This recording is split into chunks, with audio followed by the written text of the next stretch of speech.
recebendo a tua palavra, Pai.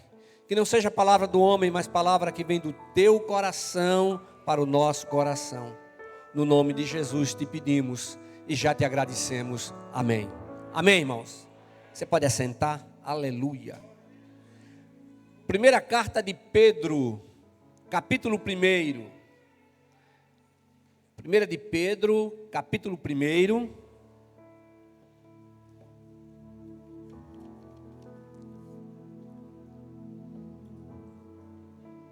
Versículos de 15 a 21. É o texto separado para a nossa breve meditação. Amém? Você encontrou o texto? Mas sede vós também santos em todo o vosso procedimento, assim como é santo aquele que vos chamou, pois está escrito: sereis santos, porque eu sou santo. E andai com temor durante o tempo da vossa peregrinação, se chamais de Pai aquele que julga segundo as obras de cada um, sem discriminação de pessoas. Vou repetir. Se chamais de Pai aquele que julga segundo as obras de cada um, sem discriminação de pessoas. Sabendo que não foi com coisas perecíveis, como prata e ouro, que fostes resgatados da vossa maneira fútil de viver, recebida por tradição dos vossos pais, mas fostes resgatados pelo precioso sangue, como de um cordeiro sem defeito e sem mancha, o sangue de Cristo, conhecido já antes da fundação do mundo, mas manifestado no fim dos tempos em vosso favor. Por intermédio dele credes em Deus, que o ressuscitou dentre os mortos e lhe deu glória, de modo que vossa fé e esperança estejam em Deus. Aleluia. De modo que vossa fé e esperança estejam em Deus. Aleluia. Se a nossa fé e esperança estão em Deus, ninguém pode tirar da gente. Ela não pode ser roubada, ela não pode ser questionada por ninguém. Mas é o próprio Deus que nos dá. E Ele nos ensina que a fé vem através de ouvir, e ouvir a sua palavra. Ele faz uma convocação geral para que todos os seus filhos depositem a sua fé nele. E Jesus Cristo é a nossa viva esperança. A esperança daqueles que estão em Cristo não é a última que morre, não, irmãos. A nossa esperança não morre, não. A nossa esperança já venceu a morte. A nossa esperança ressuscitou o terceiro dia com as chaves da morte e do inferno. Nós temos a presença do Senhor, nós temos a garantia da presença do Senhor habitando em nós. Ou seja, habitando em todo aquele que tenha Jesus Cristo como Senhor, único e suficiente Salvador. Então por que você está triste? Por que você acha que as coisas não estão dando certo? A palavra nos ensina que devemos levantar o nosso olhar e olhar para frente, para o alto, para Jesus, que é o autor e consumador da nossa fé. Eu digo isso todos os cultos. E essa é uma realidade. Então, se temos consciência disso, se olhamos para frente, para o alto, se estamos com o nosso olhar fixo em Cristo, Ele é o nosso modelo de vida, Ele é a maior motivação da nossa vida, então todas as coisas vão passar. Todas as coisas vão passar. Servimos ao Deus que não precisa de ajuda. Ele não precisa de ajuda de ninguém. Ele sempre existiu, Ele é eterno, Ele é poderoso. E tudo aquilo que conhecemos de Deus, conhecemos porque Ele se revelou ao mundo. E nós aprendemos que o estilo de vida daquele que está em Cristo não pode ser igual, semelhante ao estilo de vida daqueles que não têm a Jesus Cristo como o Senhor único e suficiente Salvador. Se você está sem alegria de estar em Cristo, então para um pouco, olha para a sua vida, levanta os seus olhos para o Senhor, pede perdão e continua na marcha para a Nova Jerusalém Celestial. Deus nos salvou para que tenhamos uma vida de santidade. Ele não salvou simplesmente por salvar, não. A salvação foi do pecado e não no pecado. E isso significa que, uma vez salvos em Cristo, deixamos para trás tudo que está contra os princípios bíblicos. Então nós somos salvos pelo sangue de Jesus Cristo, como de um cordeiro sem defeito e sem mancha. E isso significa sem pecado algum. Mas no texto que acabamos de ler, Pedro também ressalta que devemos andar no temor do Senhor durante o tempo da vida na terra. Ele fala da nossa peregrinação, porque nós não somos daqui, não somos do mundo. A salvação é através da graça de Deus, e isso não pode ser conquistado por ninguém. Eu tenho dito que a graça de Deus nos assiste em todos os momentos da nossa vida. Mas o poder da graça de Deus não é apenas para nos redimir, mas também para nos conceder capacidade para vivermos a nossa vida de maneira totalmente diferente daqueles que não têm ainda uma experiência com Cristo. E essa maneira de viver diferente não significa que eu sou melhor do que você. Não. O mundo vai perceber que há uma diferença entre aquele que serve a Deus e aquele que não serve. O nosso testemunho tem que ser mais forte. O nosso testemunho tem que falar mais alto do que aquilo que pregamos. Deus não se deixa enganar, Deus não se deixa escarnecer. Deus conhece todas as coisas, em todos os tempos. Ele conhece os pensamentos que ainda não tivemos. Ele conhece as situações que viveremos. E o Senhor trabalha para o bem daqueles que o amam. Aleluia. Lá na carta a Tiago, no capítulo 2, nos versículos 17 e 18, nós lemos: assim também a fé por si mesma é morta, se não tiver obras. Mas alguém dirá: tu tens fé e eu tenho obras. Mostra-me tua fé sem obras e eu te mostrarei minha fé por meio das minhas obras. Nesse texto, Tiago está declarando que a evidência de que uma pessoa recebeu a graça de Deus é uma vida de obediência ao Senhor. E essa graça não somente cria um desejo de obediência reverente, como também capacita para permanecer nela. Uma pessoa que desobedece constantemente a palavra de Deus é alguém em quem não há fé. A história nos mostra muitas situações terríveis. Havia um profeta que seus filhos faziam tudo o que era contrário à palavra de Deus. E a história do profeta Eli nos mostra que seus filhos não enganaram somente o povo de Israel, mas eles mesmos foram enganados. Tem gente que se engana diante da sua própria mentira, do seu projeto de vida. Um projeto que não está em sintonia com os princípios bíblicos. E os filhos de Eli estavam com a mente cauterizada para tudo aquilo que faziam. E eles imaginavam que Deus estava fazendo vista grossa para eles. Não, nós somos filhos do profeta, está tudo bem. Não é assim não. Eles cometeram o erro de medir Deus pelo que sabiam e viam. E Deus não pode ser medido por absolutamente nada. Ele é soberano, Ele é eterno, Ele é poderoso. Na segunda carta a Timóteo, no capítulo 3, versículo 13, está escrito: mas os homens maus e impostores irão de mal a pior, enganando e sendo enganados. Não importa porque estamos no terceiro milênio, porque a comunicação ela é imediata. Antigamente, para você mandar uma carta, o negócio não era brincadeira não, você tinha que esperar. tempo que namorava, né? Toda semana tinha pelo menos 1 ou 2 cartas, mas tinha que esperar. Agora não, agora você liga o computador, está lá no WhatsApp, você fala, vendo a pessoa, não tem problema nenhum, não importa onde ela esteja.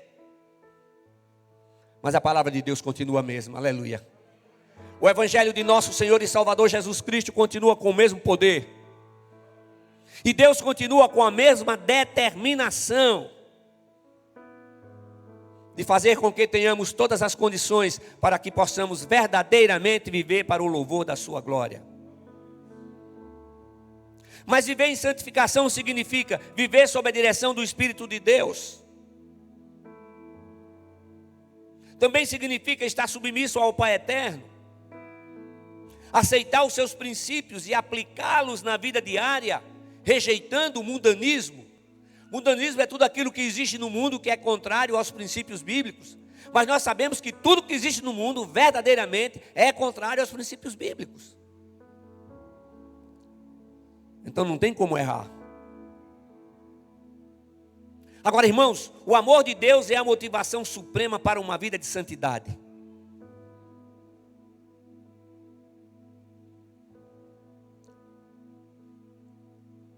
Não pode haver amor a Deus sem haver temor a Deus.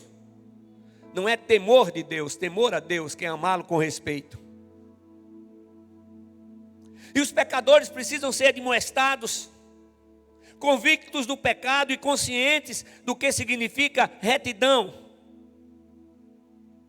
É o Espírito Santo aquele que convence o homem do pecado, da justiça e do juízo. É o mesmo Espírito que ressuscitou a Jesus ao 3º dia.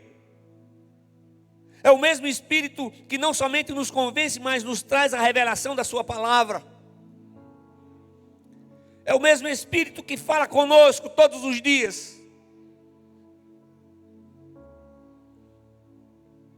Que coisa tremenda. Que coisa poderosa. Nós temos a presença do Deus eterno habitando em nosso ser. Aquele que mediu o universo a palmos.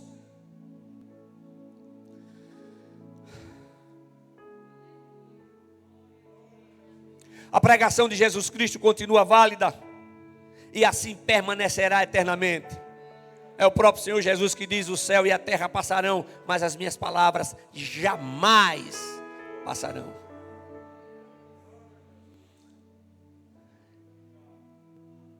E eu vejo no texto de Marcos capítulo 1, versículo 14 e 15, que diz assim: depois que João foi preso, Jesus foi para a Galiléia pregando o evangelho de Deus e dizendo: completou-se o tempo e o reino de Deus está próximo, arrependei-vos e crede no evangelho. Aleluia. Igreja amada do Senhor, o arrependimento é o reconhecimento do erro e a determinação de passar a viver de maneira agradável a Deus, porque somente assim podemos desfrutar da verdadeira paz, da presença do Senhor e da garantia de que estaremos face a face com o Senhor na eternidade. Aleluia.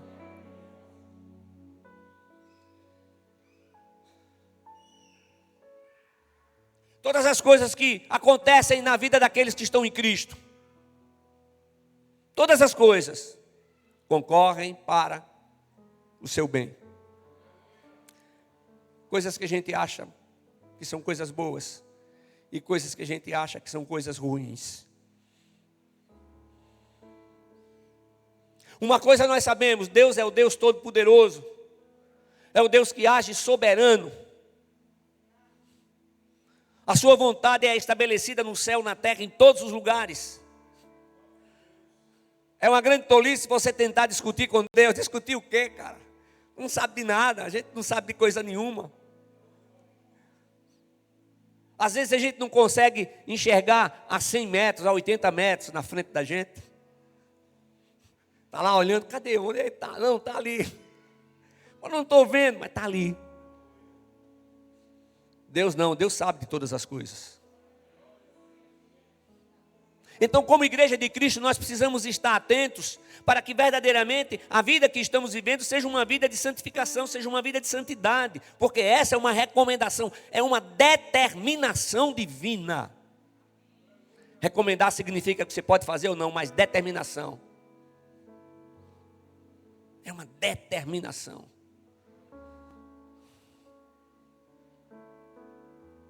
Aí eu pergunto para mim, você pergunta para você, e como é que eu estou vivendo?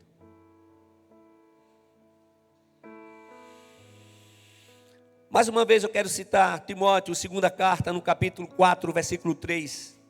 O apóstolo Paulo, escrevendo a Timóteo, diz assim: porque chegará o tempo em que não suportarão a sã doutrina, mas desejando muito ouvir coisas agradáveis, ajuntarão para si mestres segundo os seus próprios desejos.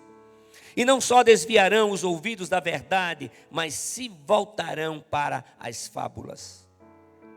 É muito triste dizer, mas nós estamos vivendo esse tempo. Muitos líderes espirituais estão falando exatamente aquilo que as pessoas querem ouvir, o que elas acham que precisam ouvir. Porque a igreja tem que ser um lugar de entretenimento, a igreja tem que ser um lugar onde a pessoa entre triste e saia alegre. A igreja tem que ser um lugar onde a pessoa pode entrar triste, pode entrar sem Jesus, mas ela precisa sair feliz da presença do Senhor na sua vida, com Jesus Cristo como seu Senhor, o único e suficiente Salvador. E isso só vai acontecer se estivermos sendo fiéis à sua palavra.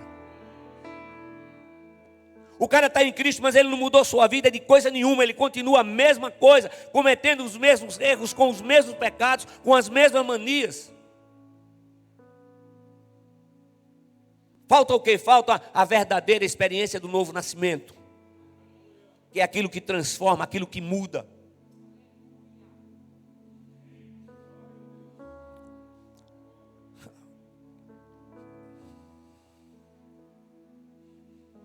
Eu não sei você, mas eu posso dizer para você que eu tenho planejado os próximos 20 anos da minha vida. E Deus tem me mostrado coisas extraordinárias e coisas novas tem feito na minha vida. E Ele quer fazer na sua também. Pelo menos 3 anos a menos do que a sua. Aleluia. Glória a Deus. Louvado seja o nome de Jesus. O Evangelho de Jesus Cristo, irmãos, confronta o homem com o pecado e o faz decidir o que fazer da sua vida. Se o Evangelho de Jesus Cristo não está confrontando o homem com relação ao seu pecado, tem alguma coisa errada. O Evangelho de Cristo incomoda, porque a presença do Espírito de Deus faz que a pessoa perceba como ela está vivendo. Muitas vezes uma vida miserável, pode ter até muito dinheiro, mas uma vida miserável, uma vida sem alegria, uma vida sem paz. É preciso sempre ressaltar que em Cristo Jesus nós não recebemos a promessa de que estaríamos vivendo num mar de rosas. Não! O Senhor nos previne das aflições, das lutas. Mas igreja do Senhor, nós estamos vendo as coisas acontecerem. Nós estamos vendo o que está nas Sagradas Escrituras, as coisas estão acontecendo aí. E o Senhor tem nos mostrado. E isso significa que devemos ter uma posição verdadeiramente firmada em Cristo. Os alicerces têm que estar sendo cada vez mais firmados em Cristo. Eu me lembro quando a gente estava fazendo aqui a reforma, e para colocar os pilares, o engenheiro disse qual era a largura, a profundidade que tinha que ser para colocar concreto, os ferros, para sustentar isso aqui. Os nossos alicerces têm que ser mais e mais aprofundados em Cristo, fortalecidos com a sua presença, fortalecidos com as experiências que o Senhor nos tem feito passar, nos mostrando que somente Ele é Deus, nos mostrando que há propósitos determinados para cada vida, que existem planos, e que eles serão executados, que eles serão realizados.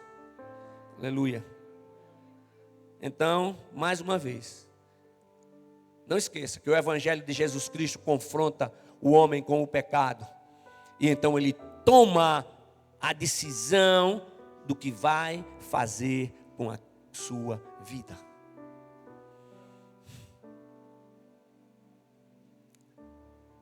Nós pregadores, pastores, nós temos uma das dos compromissos, da obrigação é de transmitir essa palavra com fidelidade. As pessoas, elas recebem. O Espírito Santo trabalha, convencendo.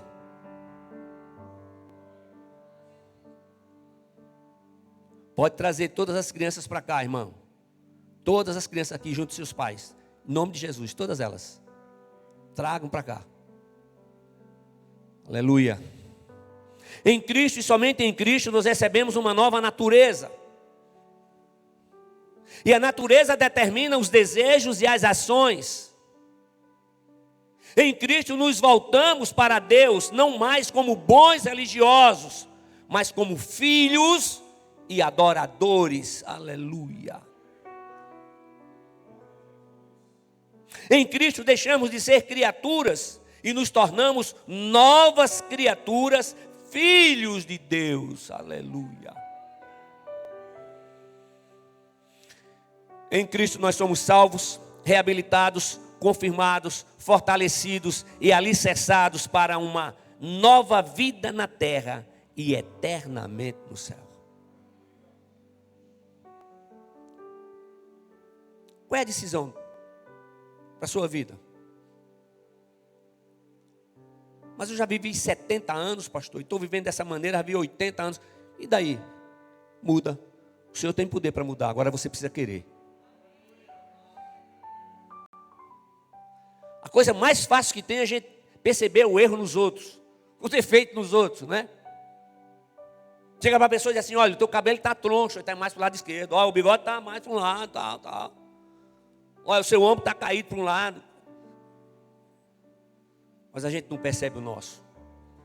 E às vezes a gente se assusta quando olha no espelho.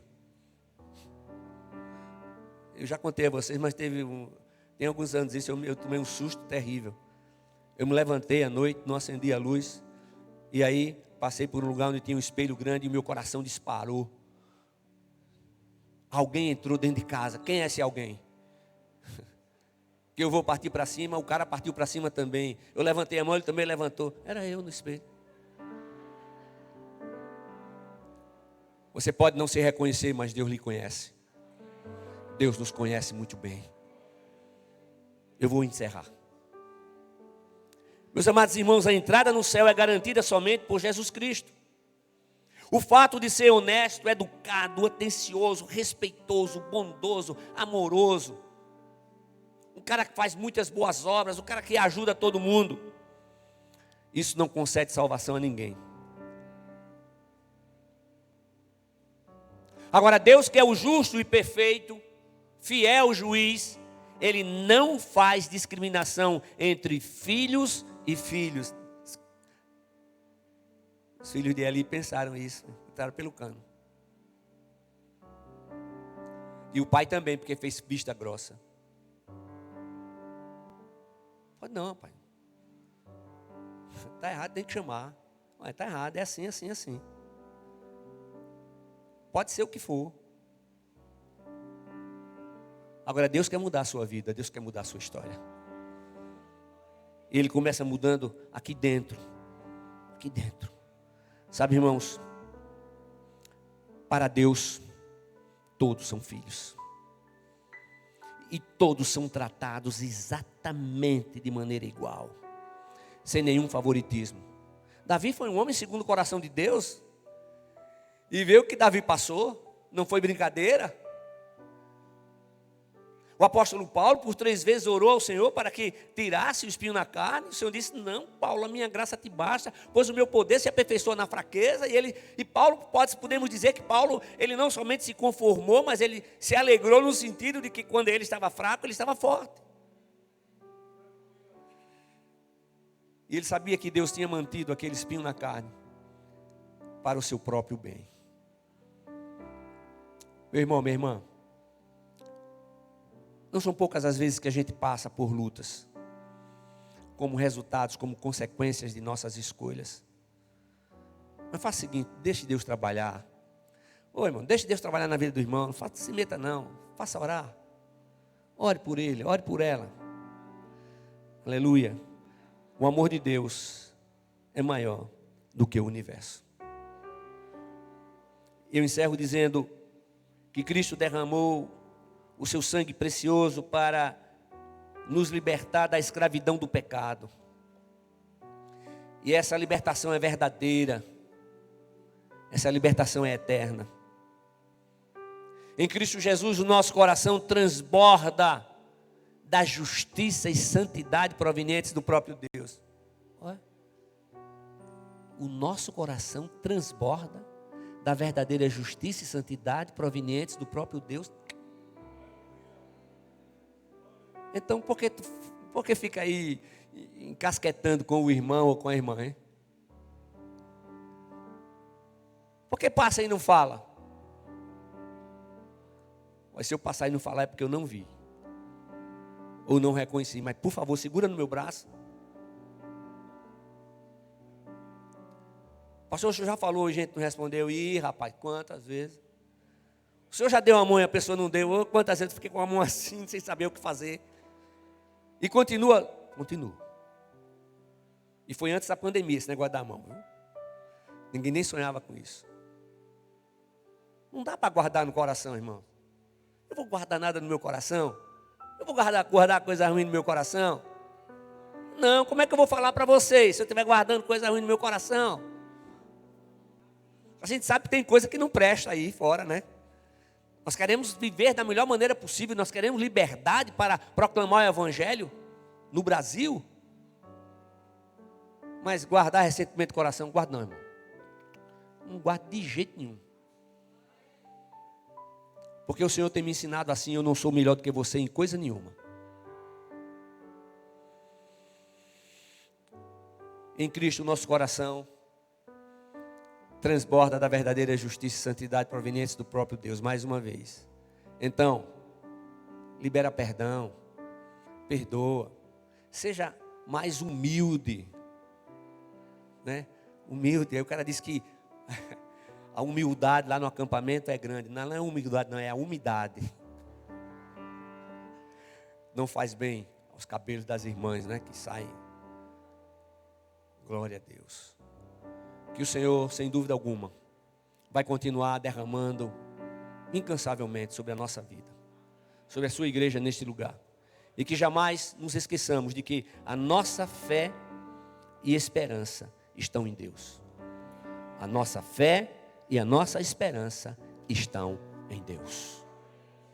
Amém? Se você puder ficar de pé, eu quero orar por você. Pai querido, não tenho como agradecer por mais esta oportunidade tremenda e maravilhosa de estar na tua casa de oração e transmitindo a tua palavra. Obrigado, Pai, porque a tua palavra é viva e eficaz. E o Senhor é fiel em tudo o Senhor é fiel. Graças te damos, Senhor.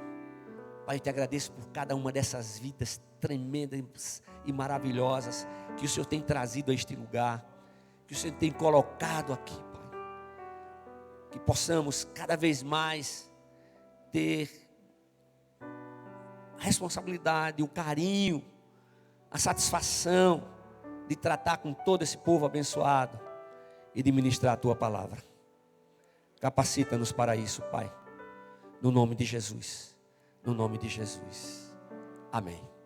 Amém, igreja. Você pode assentar.